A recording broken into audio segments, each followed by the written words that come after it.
আমি শুনেছি সেদিন তুমি সাগরের ঢেউয়ে চেপে নীল জল দিগন্ত ছুঁয়ে এসেছো।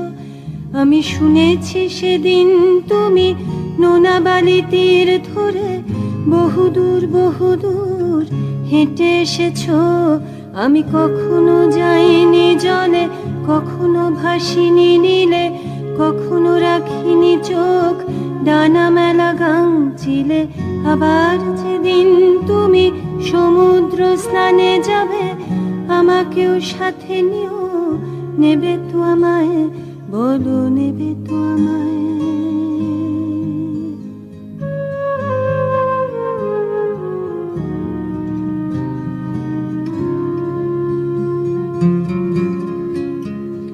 আমি শুনেছি সেদিন নাকি তুমি তুমি তুমি